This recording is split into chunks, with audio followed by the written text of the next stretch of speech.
What's going on, YouTube? Welcome to the Q&A video. As I requested for you guys to ask me questions in one of my last videos, here are the questions, all of them answered. I'm going to be giving you guys the answer to your questions, and I'm also going to be overlaying a workout. So with me and the queen in here getting a push day, we got chest, we got shoulders, and you know we got them triceps. I know y'all don't want to just continue to look at my beautiful face, so I'll overlay some clips of the workout. But we just going to get right into the video. And if you aren't subscribed, I need you to lock in right now, y'all. Subscribe to the channel. We're on our way to 15K. 15K.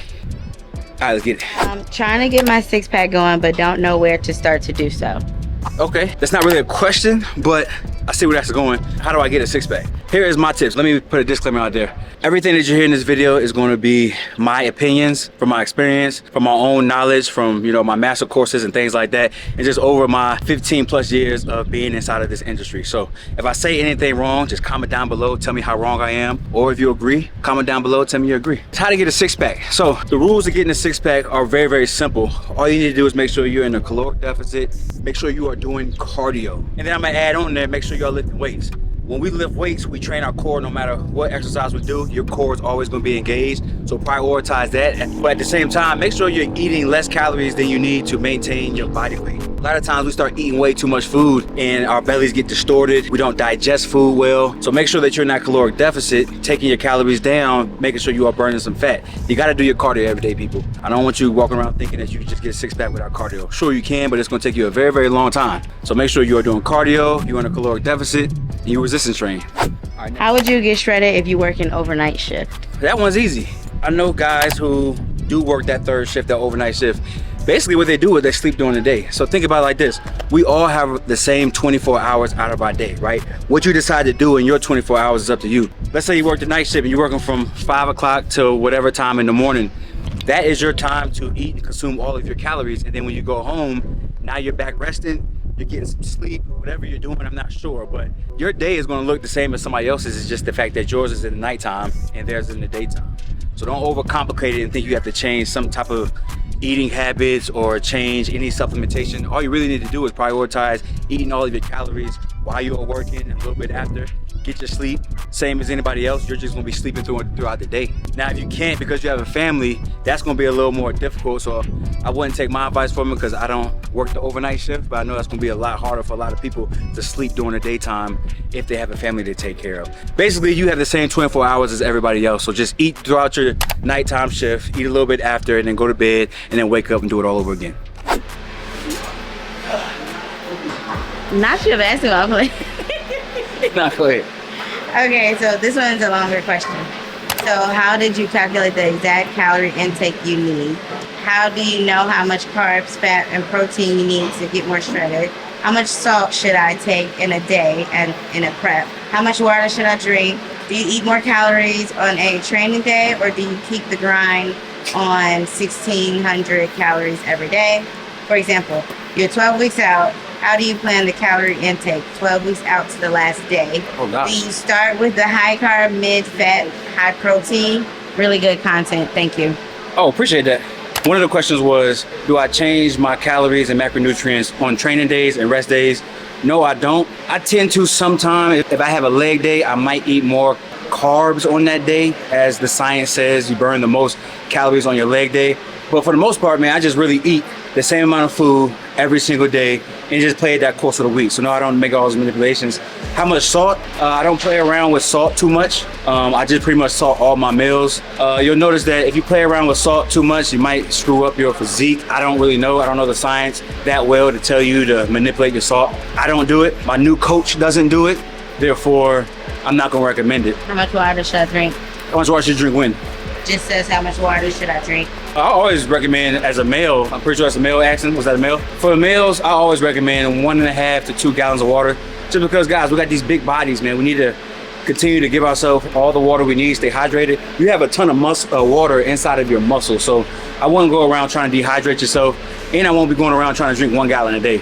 Push yourself to drink 1.5, 2 gallons. You're gonna be flushing your body out. You're gonna be urinating quite often, and it's only gonna serve your body way, way better. So try to push towards that 2 gallons. For the ladies out there, try to push to a gallon. Normally, y'all got them Stanley cups. I know you got the Stanley cups. So maybe like, I'm gonna say 3 to 4 Stanley cups a day, maybe 5. If you're training real hard, obviously more. I'm speaking more of a not so advanced female lifter, right? Because I know there's a ton of female lifters out there who drink a ton of more water. But if you are like a beginner, just 3 to 4 Stanley cups. How did you calculate the exact calorie intake you need? Oh, that's good. That's a good question, right? So this is what I do, and this is what I started to do when I first started my prep in November, right? So basically, you want to eat enough food to figure out how much weight you can hold, right? So if I'm 180 pounds, I'm going to see how much food I can eat to hold 180. That means that is my maintenance calories. And so now if I want to cut down and shred body fat or lose weight, now I'm going to chop those calories down. Let's say I was eating 2,000. Now I'm going to chop it down to 1,500. I'm going to cut 500 calories from my daily intake. And that is going to put me in a prime position to lose weight, lose body fat. But you need to make sure that you first start with trial and error, figure out how many calories and macronutrients you need in order to hold your body weight. You have to start right there. If you don't start there, you're just eating and you don't know what you're doing. How do you know how much carbs, fat, and protein you need to get more shredded? I would recommend 1.2 grams per body weight of protein, right? So if you're 180 as a male, don't eat 180 grams of protein, eat more, right? So you probably should be eating like 200, 220 because we're trying to build muscle and we need protein to build muscle. Carbs, you can play around with your carbs. If you want to shred and drop more body fat, probably drop the carbs just a bit, whatever. Again, this is all trial and error. What I do, I'm gonna tell you what I do. So what I do is I just keep my protein extremely high, around 220, 240, and I keep my carbs at around 200 to start. And then if I need more carbs, I'll put 250. If I need less carbs, I do 100. You guys probably have seen the videos. I was eating 100 grams of carbs a day because I do carb cycling. So I do 100 grams of carbs for like 3 days, and then I attack it with like 800 grams of carbs. So, I mean, that all fluctuates. You can't, there's no pinpoint number on how much you need. You pretty much need to learn your body, trial and error, figure it out, and go from there. That's how you're gonna get the best results. All right, how long have you been training, competing, and age? Thank you for your service. Oh, I appreciate that. Thank you. How long have I been training? I'm gonna give you the full breakdown. I started in 2005 when I was in high school training for football, but I ain't take it serious. Obviously, I'm not a football player now. I ain't take it serious at all. And it wasn't until 2010 when I transferred from one university to the other and I joined the military program. I mean, we was locked in. I was hitting muscle milk every day. I was eating a ton of Chick-fil-A sandwiches, and I was training twice a day. So that for me is when I truly started grinding, really focused on my gains. And ever since then, I never stopped. So 2010 to now, that's about 14 years. So before all that, I took pretty much 2 years off. 2008 to 10, I was just partying, drinking, doing everything under the sun.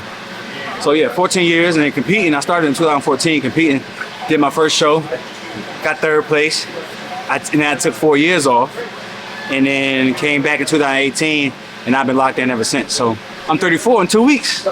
Y'all show me some love, man. Subscribe for my birthday. It's June 11th, Gemini season. How much and how often do you usually do cardio? Oh, I do cardio every day. So right now I'm doing cardio 30 minutes a day, fasted in the morning. If you truly want to optimize your fat loss, you need to be doing fasted cardio. First thing in the morning, empty stomach, drink you some BCAAs throughout your cardio, but that's all I'm doing. And I'm just doing low, steady state. I'm just on the treadmill, incline. I wish I could use a Stairmaster, but I don't have one, and I'm not driving to the gym. I have a treadmill in my garage. But I'm doing cardio every single day. If you want to actually get some results, fat loss, weight loss, you need to be doing cardio every single day, at least 30 minutes. It won't hurt you. What's your favorite high volume, low calorie meal? High volume, low calorie meal. I would say for me, it's really what I've been doing recently, which is the rice and the eggs. So I get some egg whites, maybe 2 whole eggs, but I throw that in, and I throw the basmati rice on the stove as well, already cooked, and I throw some soy sauce in there. It gives me a nice sized bowl. It's really low calorie. I mean, I don't think it's more than like 300 calories, to tell you the truth. I actually don't know. I don't really pay attention to that. I just log it, and it's pretty tracked, but that's my favorite right now. It's like a fried rice type of feel. All right, y'all, that's what we got right here. This post-workout, we got some ground bison right here. Got a nice pickle. And we got basmati rice. Can you take that? Just pause it. Just stop it. Yo, it was good. All right, y'all, I had to step away really quick, talk to the coach, get some things in place. All right, on to the next question. When your channel blows up to millions of subs, are you going to retire from the military and be a full-time creator? And I got the Carrie sugar-free syrup, and you put the... Right, sugar-free syrup. It's good, yeah. 1 million subs. That's all right. Stop. I never really thought about 1 million subs. I really only was thinking about 10K, trying to get that 10K milestone. But will I leave the military for YouTube? Absolutely not. YouTube can do whatever it does, but YouTube is still a hobby. The military still provides me with so much more stability and so much more than YouTube could offer. So when the YouTube blows up, that's just an extra stream of income. That's what you want. You want multiple streams of income. You don't want just, oh, all YouTube, and now you're just doing YouTube, you ain't got nothing else going for yourself. Have you a whole bunch of things in place, some real estate, some stocks, just everything, right? Don't just focus on one source of income, right? We want to maximize our funds. So will I leave the military? Absolutely not. I'm in the Air Force, man. The best force. All right, brother, fellow airman, sir. Oh. How do you get the strength up while being natural? Oh, how you get the strength up? That's good. Oh, and then he said I've been doing good, tracking calories, getting protein in, BCAAs, etc. Just always a plateau. Love your wholesome content. I appreciate that, man. Yeah, absolutely. I'm my fellow airmen, Air Force. We deep in here. Keep my strength up. So I was actually talking to a guy in the gym today about that, right? He was complimenting me on my size and all that kind of stuff like that. And it's mainly just based on how I train, right? You guys can see it on YouTube, but you can't truly see how I actually train because it's impossible for me to give you a whole workout and, you know, have the queen follow me around the gym in every set, right? Maybe one day I'll have like a videographer actually record like the whole entire workout, but for the most part, it's how you train, right? I train to failure. So like if I'm doing shoulder press, I'm right here at the end, like, because it's with this right here in that stretch position, that's exactly where you grow. So if you're doing bench press, this right here, that's where you grow. So it's okay to get those short reps. So force reps, right? That's when you got a spotter and somebody's helping you get the weight up. That's the #1 way to grow. So you got force reps, you got failure sets, and then progressive overload, right? I train for strength, but not really, if that makes sense. I'm not a power lifter, so I don't care how strong I'm gonna get, but I'm gonna get strong regardless. If I'm in there pushing 100 pounds for 10, I'm gonna pick up the 110s and do at least 5 to 6. And then I'm gonna try to get better at that every single workout, every single month, week, however I'll go about it. But it's all about progressive overload. So if you are natural and you don't have anything helping you, just because you're on some type of enhancement doesn't mean you're going to be the strongest man in the gym or even look the best. That's actually a video that I'm about to drop very, very soon. 5 tips to build muscle as a natural bodybuilder. But yeah, progressive overload, force reps, and training to failure. Oh. All right, y'all. Quick road trip. I need some energy, baby. We're gonna answer some questions. We're also gonna taste this peach mango. Let me watch out for the cops. They're gonna pull me over for drinking that sea, mom. They're like, boy, you drinking and driving. All right, that's it. All right, how much caffeine is in here? 125 milligrams. Oh. Is that good? Yeah, good. I can do that. Now the question is not so much as if it's good, but if it works. That's good, right? Yeah. It's that thing, baby. All right, y'all, we're gonna answer some more questions. Do you have any on-the-go meal items? I struggle eating consistently when working out. I'm a truck driver. On-the-go items to work out?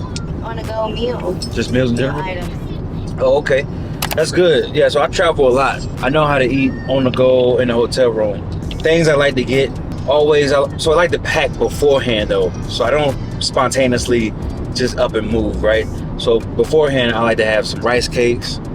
But if you are like on the go and you are, let's say, at a gas station, beef jerky, protein bars, protein cookies, my cookie dealer, go grab you some protein cookies. Protein shakes, you can always find a good protein shake inside of the refrigerated section. So that's on the go. Now if you're at the grocery store, you know those Uncle Ben's rice containers, you just crack those things open, just vent it a little bit, and then you throw it in the microwave for 90 seconds, and then voila, you got some rice. You can always go to the gas station and heat up your rice. But if you are truly practicing like eating healthy and let's say you're competing, you're a bodybuilder or some sort, I would say have your meals prepped and have you some type of cooler when you're traveling, when you're on the road, you're a truck driver. You should have some type of cooler keeping your meals cold. And so they have things like a 6-pack bag. So I have a 6-pack bag. I actually have a link down below where you can save you 10% off of that as well. Use code XFACTOR. So that 6-pack bag will hold at least 5 to 6 meals. It'll hold your protein shakes. It'll hold your diet sodas. It'll hold just about any and everything. So I would recommend doing something like that. Should I count protein from all sources or just complete sources? Well, no and yes. So ideally, you only want to track, or you want to focus on tracking your main sources like your lean proteins, your eggs, your cottage cheese, and tracking that. Now, if you get protein from, let's say, peanut butter, go for it. I mean, but don't say, oh, I'm getting my protein in, I got to eat my peanut butter. I think that's absolutely crazy. I hate when people, they use certain items and say it's for protein. No, that's not for protein, right? Your protein is going to come from, again, your lean proteins, come from your protein shakes, come from your cottage cheese, your yogurts. When you have trace protein, that's what we call it. We call it trace protein, coming from peanut butter, coming from, give me another one. Bread. Oh, that's a good one. So bread has protein in it. You'll notice that 2 slices of bread probably has, I think, 3 to 4 grams of protein. Yeah, that's like that much protein if we're talking about a whole course of, let's say, 160 grams of protein for the day. That small little, you should add it to your macros, obviously, because you're using MyFitnessPal, so you're tracking everything. But don't solely go to that small item of a carb source for your protein. I will focus on tracking your chicken, tracking your, again, eggs, cottage cheese, yogurts, and those type of protein sources. But yes, please track everything. What supplements do you use? Supplementation. I like supplementation. A lot. Yeah, so that's good, right? So a lot, right? Because technically vitamins are supplements. All right, vitamins are a way to boost your health, but they are supplementation to your daily intake from your food items, right? So you can see that as a supplement. I take a ton of vitamins. I take beetroot, vitamin C, D, E, B, fish oil, omega, CLA, ashwagandha, turmeric. I mean, I have a list of vitamins I take. If we're talking about solely supplements that you can like go to the store and grab, let's say GNC or something like that, I prioritize protein powder and creatine. All right, those two for sure are going to be the most beneficial to any and everybody trying to reach any fitness goal. You want to get your protein in simply because we want to be on a high protein diet for majority of our time, right? And so protein powders are a good way to get in your protein. If you don't have, you know, larger meals or anything like that, you can always get a protein shake. And then creatine for sure. Don't be afraid of creatine. That was one of the questions. Do you take it? Great. Do you take creatine? Yeah. Oh, good. You want to take creatine, especially for us natural lifters, and anybody enhanced, whatever. But I'm just saying, mainly for us, we want to make sure we get that creatine in us. Understand that creatine, when you take it, it's going to help you with performance. It's going to help you with endurance, and it's going to help you hold on to your fullness. And by fullness, it's going to help hold that water that's inside of your muscle. So yes, you will have some water weight on you, but it's the type of water that we want. We don't want to completely rid our bodies of water. Remember, your body is like 60 to 70% water. So we need that water in our body for functionality, for health, and just for overall performance. So therefore, creatine is going to be all the time usage. And I only take 5 grams a day. Don't get caught up in taking 20 grams a day, loading. They got creatine loading. You might hear a whole bunch of stuff. 5 grams a day is all you need. And I actually get 5 grams a day from my pre-workout, which is super clutch. I got that super thabage. Y'all know about that. But I got 5 grams in there. So 5 grams a day for me, all the time, anytime.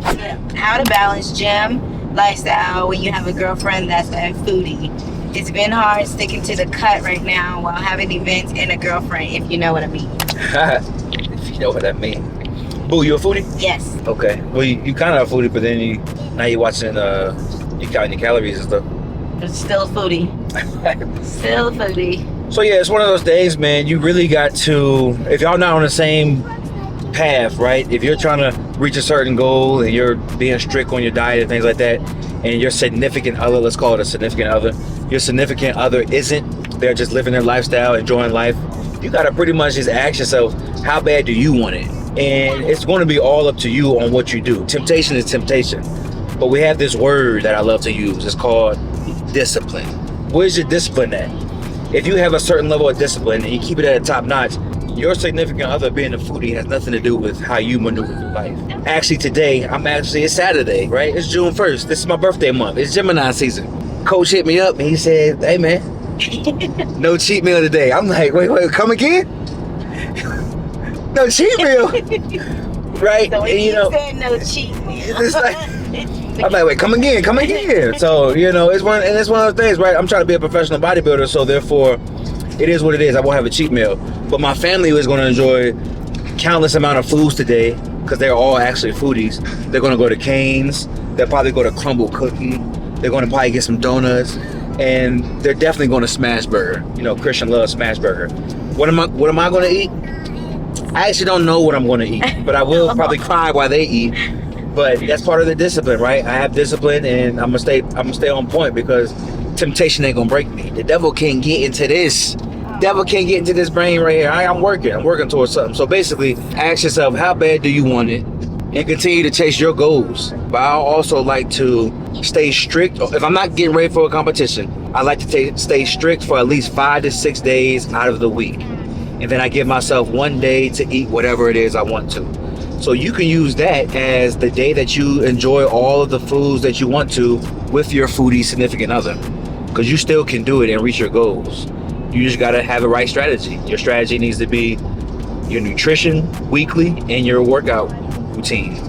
So 5 to 6 days out of the week, stay on a strict plan, and 1 day out of the week, enjoy time with your significant other. We got a few more questions. Subscribe if you have not subscribed already. I'm just gonna go ahead and knock all the questions out in this video, since I asked you guys to ask the questions and you did. I'm giving you guys all the answers. What advice would you give to parents that are extremely health conscious and don't allow fun food choices for themselves or their children? Why is it important to let kids be kids when it comes to food, while also balancing it out with healthy food options? That was a little loaded, if you ask me. I actually have debates like this all the time with a lot of people, right? Here's the thing. Let's say you are trying to lose weight, right? You have bad eating habits and you're trying to lose weight, right? And you're struggling. Let's just say you're struggling, but you're trying to lose weight and you're trying to figure out how to go about it. How did you get there? What I learned, right, through this whole course of parenting, I learned that habits are produced, or habits are developed. Let's say developed. Habits are developed as a child. So what you pretty much want to do is raise your kids in the way that they should go, and they will always find the right path. That was biblical right there. Right. But anyways, it's true, right? You raise your kids how you want them to be, right? And so what we like to do in my household, I can only speak about my household. I want you to do whatever it is that you want to do. I'm not your life coach. But this is what we do in our household, right? And my wife is actually way more strict than me, right? So sugar is a real thing, right? Sugar will mess up your teeth, and sugar will obviously have you gaining weight and produce bad health, right? Bad health conditions. Yeah. I mean, diabetes and everything, right? So you do want to limit your sugar, no matter if you're a kid or an adult. So why just let your kid eat a ton of junk food or a ton of sugar, which is only going to make them worse off when they get older, right? Longevity, right? You don't want your kids to leave this earth so soon, right? We want to keep them healthy. So why not start when they're young? This is what I found out, right? So I watched the clothes in the house, right? And I'm emptying pockets. And while I'm emptying my son's pocket, I just pull out a whole bunch of candy wrappers. All right, so if you don't know, I don't know if you know, but if you don't know, your kid eats a ton of candy and sweets all day, every day, inside of the school, inside of the after school programs. So when they come home, just don't. So what we like to do is, we know they're eating a whole bunch of junk food during the day at school. Have at it, be a kid, do what you gotta do, have fun. We're not gonna tell them don't do it, have fun. But when you come into the house, we're gonna try to keep it just controlled, right? So we're going to have more healthier dinners. So the queen, she hooks up some good, let's say chicken, some type of starch or carb, and then some vegetables, keeping them, you know, healthy like that. And then let's say we don't want to cook, we'll throw some hot dogs out there, throw some pizza on there every now and again, and have it like that. But for sure, on Saturdays and Sundays, they're going to be eating treats, right? Every day, every Sunday after church, they get treats. And then again, like today on Saturdays, we go enjoy ourselves. We eat a lot of junk food and a lot of desserts. So that's just how we control it. So Monday through Friday, we're pretty much keeping everything controlled, staying on a more healthier option. Kids learn in school that you got to have a protein source, you got to have a vegetable or fruit, and you have to have a certain carb a day. Kids are learning that. So I wouldn't say let kids be kids. You teach your kids the way to go. So I got a question. How long did it take for you to see visible muscle on your shoulders and arms when you first began going to the gym? Good question. When I first started going to the gym, it's like that. right? If you are a beginner, we got this thing called newbie gains, meaning if you are an absolute beginner, the moment you pick up a dumbbell, you're just gonna get muscle, right? Because your body is not used to none of that load, none of that resistance training. So the moment you start activating certain muscles, they're gonna respond well, got good stimuli, they're gonna grow. So when I first started lifting, I saw good results because it happens that fast. It's as you progress through your journey and you get to, let's say, the intermediate level, now you gotta kind of strategize better and try to optimize your muscle building by utilizing different techniques when you are lifting. But that comes later. If you are a true beginner, you can literally just go into the gym, follow a certain routine, get your sets in, get your reps in, and you're gonna see gains almost immediately. Okay, besides sweet potatoes, what are we doing for fiber? So when you lack fiber, you probably be constipated. They got this thing called hemorrhoids. It's a whole thing, right? So you do want to get your fiber in. There is a recommendation out there. I think WebMD and all, I think it's like 35 to 38. That's it. 38. Trying to achieve the recommended 38 grams. Oh, they probably looked it up. So 38, let's go with 38. So me personally, I don't hit 38 unless I eat a ton of carbs. I normally keep it around 25 and I seem to be good. But they got things like fiber powder that you can add into your coffees. You can just put it in some water, mix it up. You can get your fiber in that way. I prioritize sweet potatoes and bananas. Those are my two main fiber sources. I used to eat a lot of oatmeal. I don't eat oatmeal anymore, but that's another good source. Also, those tortilla wraps, those low-carb tortilla wraps, they actually have some good fiber in them as well. But me, as you notice on my channel, I eat a ton of sweet potatoes all day. Those right there to me. You do a lot of fiber powder? Yeah. Yeah, Queen does the fiber powder to get more fiber in, and it seems to be doing well. And so, yeah, I would consider that. But that's what I'm doing for fiber. Sweet potatoes and bananas, and that's about it. What are the best methods you have found for motivating yourself to start a new fat loss phase? So here's the thing, right? Motivation. Man, I love that word and I hate it at the same time because motivation is not always going to be there. And it goes back to what I said before about discipline. Discipline is going to be the main key characteristic that you have to hold across your whole entire fitness journey, because it's the discipline that's going to help you continue to persevere. Motivation is going to come and go. You'll be motivated one day and then you'll be demotivated the next day. But motivation can't be the only reason why you get out of bed. Discipline, knowing that you have to do the work in order to get the result, that's what's going to get you out of bed. So how I stay motivated to start a fat loss journey or just continue a fat loss journey, I look at myself in the mirror every day. If I don't like what I see, I need to go put in some work. Now, what I will say is, I know we want to preach body positivity. I know we want to say love yourself and love your body and things like that. But let's be honest, there's some things we want to change on our bodies. So when you look at yourself in the mirror, what do you see? Do you see man boobs? If you see man boobs, drop down and do some push-ups. I was about to say, drop down and give me 50. Yeah, I'm about to drop down and get your ego on. That's what I thought you were going to say. I'm about to say, drop down and get 50. Nah, if you got a chest that you don't like, go hit the gym and hit a harder chest day, right? And so that's the motivation that I see when I look at myself. What do I want to see?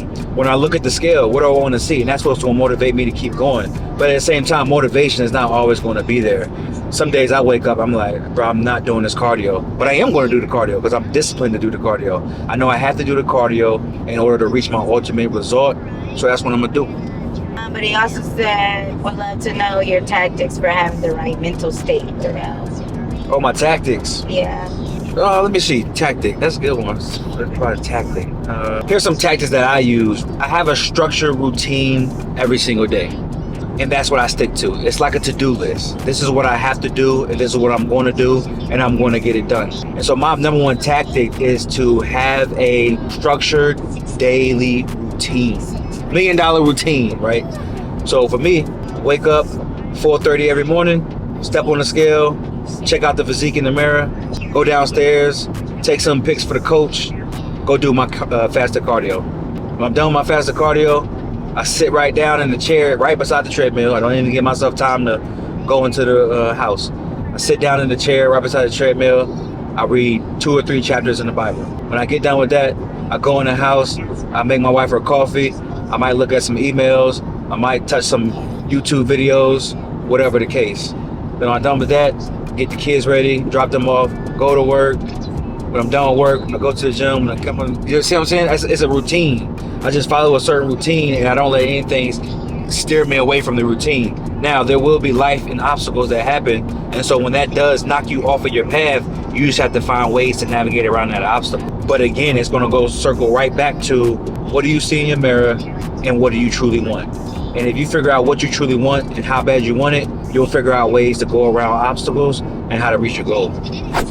Have you ever had a shoulder injury or an extreme shoulder pain? What did you do to overcome it? No, actually, never had a sort of injury. Now, I did have an injury on my knee one time. I was playing basketball. I came down wrong with doing a layup. I was like, going to work. I did, boom.